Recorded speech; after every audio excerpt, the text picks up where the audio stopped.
தற்போது அனைவர் மத்தியிலும் பேசுபொருளாக காணப்படுகின்ற ஒரு விடயம் என்னவென்றால் இந்த திருகோணமலை கடற்கரையோரத்தில் அமைக்கப்பட்ட பிகாரை தொடர்பான விடயம். அந்த பிகாரையில் புதிதாக புத்த சிலை ஒன்று வைக்கப்பட்டு நேற்றைய தினம் கட்டுமான பணிகள் ஆரம்பமான நிலையில் இரவு பதற்றமான சூழ்நிலை ஏற்பட்டதை அடுத்து அந்த பிகாரையில் உள்ள அந்த புத்த சிலை எடுத்துச் செல்லப்பட்டது போலீசாரினால். உடனே போலீசாரினால் எடுத்துச் செல்லப்பட்டதை அடுத்து தமிழ் மக்கள் சார்பாகவும் தேசிய மக்கள் சக்தியினுடைய அமைச்சர்களை பாராட்டியும் பல்வேறு விதமான பதிவுகள் தொடர்ச்சியாக சமூக வலைதளங்களில் அனுர அரசாங்கத்தை பாராட்டிய வண்ணம் வெளிப்படுத்தப்பட்டது.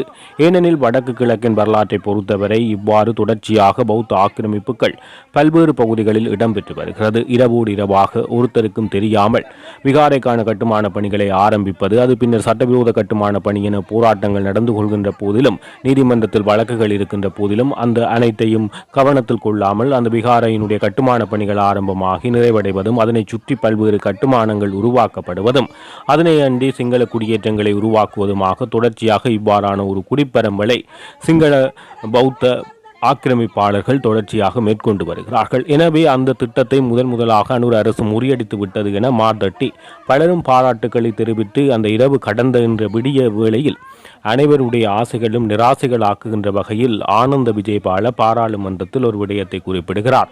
தாங்கள் அந்த புத்த சிலையை அகற்றினோம் என்றால் பாதுகாப்பு காரணமாக அகற்றினோம், அங்குள்ளவர்களால் அந்த புத்த சிலைக்கு சேதம் ஏற்பட்டுவிடும் என்ற அச்சம் காரணமாகவே நாங்கள் போலீசாரிடம் இருந்து அறிவித்தல் கொடுத்து அந்த புத்த சிலையை அங்கிருந்து எடுத்துச் சென்றோம். இன்று அந்த புத்த சிலை அதே இடத்தில் பாதுகாப்புடன் வைக்கப்படும் என ஆனந்த விஜயபால பாராளுமன்றத்தில் தெரிவித்தார். அவர் தெரிவித்து தற்போது போலீசாரின் உதவியுடன் போலீஸ் பாதுகாப்புடன் பௌத்த பிக்குகள் வளம் சூழ மற்றும் பல்வேறு சில பெரும்பான்மையின மக்களும் அங்கு வருகை தந்து அந்த பௌத்த சிலை பவனியாக கொண்டு செல்லப்பட்டு குறித்த அந்த இடத்தில் மீண்டும் பிரதிஷ்டை செய்யப்பட்டு பிரித் ஓதலும் நடைபெற்று வருகிறது. இந்த நிலையில் மாவட்ட அபிவிருத்தி குழு கூட்டம் ஒன்று கூடி இவ்வாறான நடவடிக்கையை மீண்டும் அந்த சிலையை அங்கு வைப்பதற்கு தீர்மானம் எடுக்கப்பட்டதாக அந்த பௌத்த பிக்கு தற்போது குறிப்பிட்டதாக தகவல்கள் வெளியாகியுள்ளது. இந்த விடயம் தொடர்பாக பார்க்கின்ற போது திருகோணமலை பிரட்டிக்கோட்டை டச்பே கடற்கரையோரமாக ஸ்ரீ சம்புத்த ஜெயந்தி போதிரஜ விகாரை உருவாக்கம் இடம்பெற்றது. நேற்றைய தினம் இந்த இரவோடு இரவாக இங்கு புத்தர் சிலை ஒன்று வைக்கப்பட்டது. இந்த கட்டுமான பணிகள் அப்பொழுதே ஆரம்பமாக நிலையில் அங்கு ஒரு சிற்றுண்டி சாலை அமைக்கப்பட்ட போது இதற்கு எதிராக எதிர்ப்பு தெரிவிக்கப்பட்டு வழக்கும் நீதிமன்றத்தில் தொடரப்பட்டது. இந்த நிலையில் இந்த விடயம் தொடர்பாக கடற்கரையோர காவல் மற்றும் வளங்கள் காவல் காக்கும் திணைக்களம் ஆகியவை ஒன்றிணைந்து இந்த கட்டுமான பணி சட்டவிரோதமானது என்பது தொடர்பாக நீதிமன்றத்தில் வழக்கு தொடர்ந்தனர்.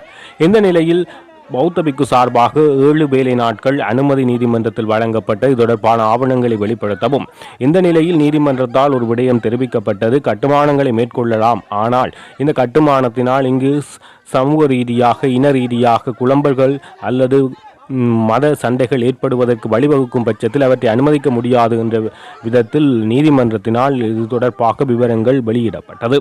அந்த நிலையிலே அது தொடர்பான இடைக்கால தடை வழங்கப்பட்டிருந்தது.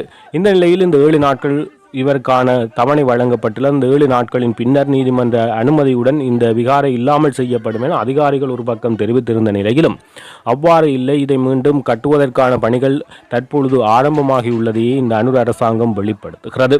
இந்த நிலையில் அந்த கட்டுமான பணிகள் நேற்றைய தினம் இடம்பெற்ற போது உடனடியாக குறித்த பகுதியில் அந்த திணைக்கள அதிகாரிகள் நேரடியாக சென்றனர். அதன் பின்னர் அவர்கள் போலீசாரிடம் அந்த விடயம் தொடர்பாக அறிவித்ததை அடுத்து கரையோர பாதுகாப்பு மற்றும் கரையோர வளங்கள் முகாமைத்துவ திணைக்கள அதிகாரிகள் அங்கு சென்ற போது அந்த பௌத்த பிக்குகள் அவர்களை வேட்டும் விதமாகவும் அச்சுறுத்தும் விதமாகவும் செயற்பட்டனர்.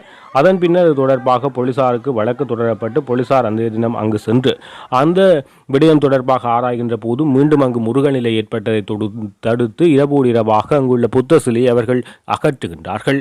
அவ்வாறு தூக்கி கொண்டு செல்கின்ற போது அங்கு பௌத்த பிக்குகளுக்கும் போலீசாருக்கும் இடையே கைகலப்பு ஏற்படுகிறது. இருவரும் தள்ளுமுள்ளுகளில் ஈடுபடுகிறார்கள். இந்த நிலையில் பௌத்த பிக்கு ஒருவர் போலீஸ் பொறுப்பதிகாரியை கன்னத்தில் அறைவது திட்டத்தெளிவாக காணொளிகளில் தெரிகிறது. இந்த நிலையில் அவ்வாறு அந்த போலீஸ் அதிகாரிகளை அறைந்த அந்த 2 பௌத்த பிக்குகளும் தற்போது திருகோணமலை வைத்தியசாலையில் சென்று தாமாகவே வைத்தியசாலையில் அனுமதிக்கப்பட்டுள்ளனர் என்பது குறிப்பிடத்தக்கது. இந்த நிலையில் இவ்வாறு இருக்க இந்த சம்பவம் தொடர்பாக உடனடியாக சாணக்கியனும் தன்னுடைய புத்தகத்தில் இது தொடர்பான விடயங்களை தெரிவித்தார். தான் ஆனந்த விஜயபாலவுடன் தொடர்பு கொண்டதாகவும் அவர் இது தொடர்பான நடவடிக்கையை 3 மணித்தியாலங்களுக்குள் எடுத்ததற்கு நன்றி தெரிவிக்கும் விதமாக கருத்துக்களை தெரிவித்தார். அத்துடன் பல தரப்பினரும் தேசிய மக்கள் சக்திக்கு குறிப்பாக திருகோணமலை மாவட்ட அபிவிருத்தி குழு தலைவரும் பிரதி அமைச்சருமான அருண் ஹேமச்சந்திரவுக்கும் தொடர்ச்சியான வாழ்த்துக்கள் தொடர்ச்சியாக முகநூல்களில் வெளியிடப்பட்டது. இவர்களுடைய தலையீட்டின் காரணமாக முதலாக இந்த சட்டவிரோதமான பௌத்த ஆக்கிரமிப்பு தடை செய்யப்பட்டது, நிறுத்தப்பட்டது என பல்வேறு தரப்பினரும் அதேபோல் தேசிய மக்கள் சக்தியினுடைய யாழ்ப்பாண மாவட்ட பாராளுமன்ற உறுப்பினர் ராஜீவன் ஜெயச்சந்திரமூர்த்தி மற்றும் பிரபு ஆகியோர் தம்முடைய சமூக ஊடகங்களிலும் இது தொடர்பாக தம்முடைய அரசு இவ்வாறு செய்துவிட்டது என மாதட்டி கொள்ளும் வகையில் பதிவுகளை இட்டனர்.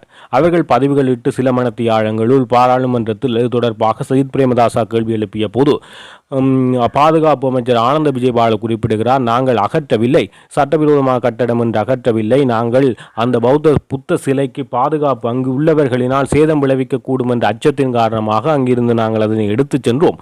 இப்போது அதனை மீள பிரதிஷ்டை செய்து விடுவோம் என அவர் கூறியதை அடுத்து தற்போது மிகுந்த பாதுகாப்புடன் சிங்கள மக்களினுடைய வருகையுடனும் பவனியாக அந்த பௌத்த சிலை போலீஸ் பாதுகாப்புடன் எடுத்து சென்று சட்டவிரோதமாக கட்டப்பட்ட கட்டடம் என நீதிமன்றத்தில் வழக்கு நிலுவையில் உள்ள போது போலீசாரும் இந்த சட்டவிரோத செயற்பாடுகளில் ஈடுபடுவதை அவதானிக்கக்கூடியதாக இருக்கிறது.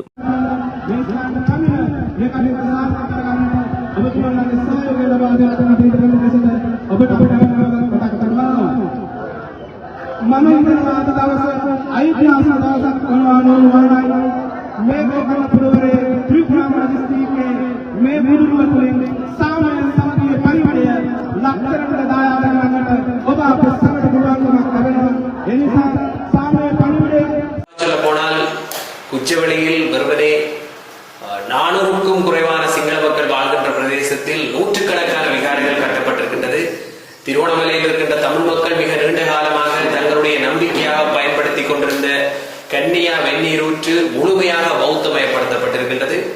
அதற்கு முன்னர் யுத்த காலத்தை பயன்படுத்தி கோணேஸ்வர் கோயிலுக்கு செல்லும் வாயிலே மிகப்பெரிய சங்கமித்த விகாரை கட்டப்பட்டிருக்கின்றது. இது அனைத்தையும் தாண்டி திருவோணமலையின் இயற்கை எழில் என்று அனைவராலும் நேசிக்கப்படுகின்ற இந்த கடற்கரை, திருவோணமலை பிரதான கடற்கரையின் அந்த வாயிலே நேற்று ஒரு கட்டடம் அமைப்பதற்கான முயற்சி எடுக்கப்பட்டிருக்கிறது. இது தொடர்பாக மக்கள் கடுமையான விசனத்தை தெரிவித்த பின்னர் என்பிபியினுடைய சில உறுப்பினர்கள் அதனை அகற்றுவதாக கூறி அதனை அகற்றியும் இருந்தார்கள். புத்தர் சிலை அங்கிருந்து அகற்றப்பட்டு இருந்தது. ஆனால் இன்று மீண்டும் பாதுகாப்பு பிரதி அமைச்சர் அதனை தாங்கள் மீண்டும் இன்றைக்கு கொண்டு வைப்பதாக உறுதியளித்திருக்கின்றார். எனவே இங்கிருக்கின்ற சிக்கல் என்னவென்றால், தொடர்ச்சியாக பௌத்த பேரினவாதம் தங்களின் விருப்பத்திற்கு ஏற்றால் போல் இடங்களை கைப்பற்றுவதற்கான நடவடிக்கைகளை செய்து கொண்டிருக்கின்றது. பௌத்த மயமாக்கல் என்பது வடகிழக்கிலே இருக்கின்ற ஒரு பாரிய பிரச்சனையாக நாங்கள் பார்க்கின்றோம். இனப்பெரம்பலில் மாற்றத்தை ஏற்படுத்த மாட்டோம் என்கின்ற உறுதிமொழியோடு வந்த என்பிபியினர் அதனை கடைபிடிப்பதாக இல்லை. ஏன் இப்படியான இடங்களில் இப்படியான சட்டவிரோத விகாரைகள் வரும் பொழுது மக்கள் பதட்டம் அடைகின்றார் என்கின்ற வரலாற்றை நாங்கள் சிங்கள மக்களுக்கு முதலில் தெளிவுபடுத்த வேண்டும். என்னது அமைப்பினூடாக எங்களது கட்சியினூடாக நான் சிங்கள சகோதரர்களினூடாக சொல்லக்கூடிய விடயம் அதுதான். என்னவென்றால், ஏன் மக்கள் பதட்டம் அடைகின்றார்கள் என்றால், கடந்த காலத்தில் இந்த அனுபவம் அப்படிப்பட்டதாகத்தான் இருக்கிறது. இங்கு விகாரைகள் கட்டப்படுவதற்கான நோக்கம் வெறும் வழிபாட்டு தலங்களாக இருந்தால் பரவாயில்லை. ஆனால் அவற்றை வைத்துக் கொண்டு அங்கு சிங்கள குடியேற்றங்களை அமைத்து சிங்கள மயமாக்கி தமிழர்களை இல்லாமல் அளிக்கும் ஒரு நீண்டகால திட்டம் ஒன்று தொடர்ச்சியாக நடைபெற்றுக் கொண்டிருக்கிறது. இந்த திட்டத்தின் படிமுறைகளாகத்தான் இவை அனைத்தும் அரங்கேறிக் கொண்டிருக்கிறது.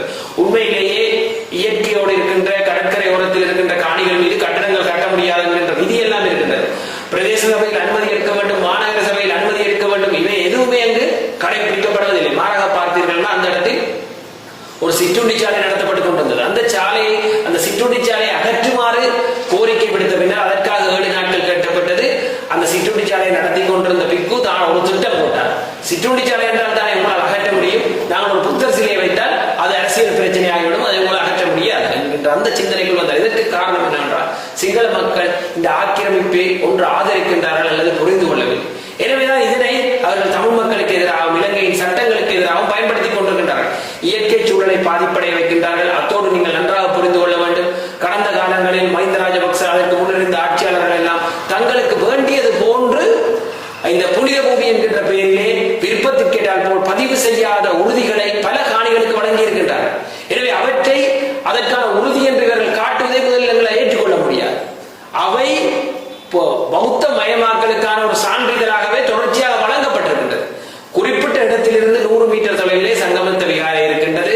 அங்கு ஏற்கனவே இந்த பாடசாலைக்கான இடமும் வழங்கப்பட்டிருக்கின்றது. இதில் மீண்டும் எனக்கு புத்தர் சிலை வைக்க வேண்டும், இந்த இடத்தை எதற்கு பௌத்தமயப்படுத்தப்பட வேண்டும், இந்த இடம் பொதுவாக அனைத்து மக்களும் வந்து போகின்ற, குறிப்பாக சுற்றுலா பயணிகள் வந்து போகின்ற ஒரு மிக அழகான இடம், அதனை இப்படி மோசமான முறையிலே அசிங்கப்படுத்துவதற்கான வேலை அல்லது பௌத்தர்களின் அடையாளமாக அதனை மாற்றுவதற்கான மோசமான வேலை இடம்பெற்றுக் கொண்டிருக்கின்றது என்று அவ்வளவு மக்கள் எதிர்ப்பு தெரிவித்து மீண்டும் அதனை வைப்பதற்கான உறுதியை வழங்கி இருக்கின்றார்கள் என்றால் இவர்கள் இந்த நாட்டில் எந்த ஒரு மாற்றத்தையும் ஏற்படுத்த மாட்டார்கள் என்பதை நான் அறுதியிட்டு கூறிக்கொள்கிறேன். என்றால் எங்களுக்கு தெரியும் இப்படியான செயற்பாடுகள் தொடர்ச்சியாக இனங்களுக்கு இடையில் முருகலைத்தான் ஏற்படுத்தும், இனத்துக்கு இடையிலான பிரச்சனைகளை தீர்த்து வைப்பதற்கான எந்த ஒரு வழிமுறையையும் செய்யாது என்பதை நான் கூறிக்கொள்கின்றேன்.